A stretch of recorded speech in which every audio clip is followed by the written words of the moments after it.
இப்போ புத்தாண்டில் கன்னி ராசிக்கு சனி பகவான் வந்து 5க்கும் 6க்கும் உடைய சனி பகவான் 7ல் போய் அமரப்போகிறார் மார்ச் 29.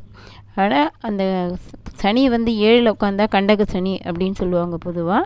ஆனால் இவங்களுக்கு கன்னி ராசிக்கு அந்த கண்டக சனியான ஒரு ஆபத்து வந்து ஏற்படாது. ஏன் ஏற்படாது அப்படின்னா, சனி பகவான் வந்து 5க்கும் 6க்கும் உடையவர். 5ங்கிறது பூர்வ புண்ணியம்.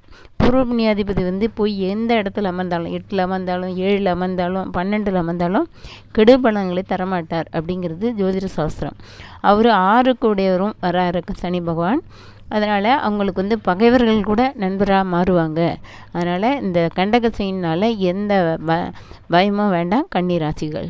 அடுத்தது 4க்கும் 7க்கும் உடைய குரு பகவான் வந்து 9 பாக்கியஸ்தானத்தில் போய் அமர்றார். பாக்கியஸ்தானத்தில் அது மாதிரி 5க்கும் 9க்கும் உடையவரும் சரி, இல்லை 5க்கும் 9க்கும் உடைய ஸ்தானத்தில் எந்த கிரகம் அமர்ந்தாலும் அது வந்து நல்லதே செய்யும்.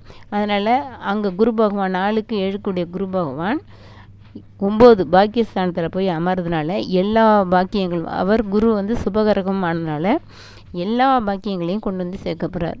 பாக்கியங்கிறது வீடு, மனை, வாகனம், சொத்து, சுகம், கல்யாணம், வேலைவாய்ப்பு, தொழில், கல்வி எல்லாமே அவங்கவுங்களுக்கு என்ன தேவையோ அத்தனையும் கொண்டு வந்து இந்த 2025 கன்னி ராசிக்கு கட்டாயம் சேர்க்க போகிறார்.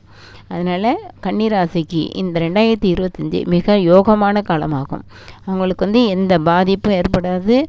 குருவும் சனியும் கோச்சார கிரகங்களால் சில பாதிப்பு இருந்தாலும் அது குரு பார்வையால் அதுவும் நிவர்த்தி ஆகிடும்.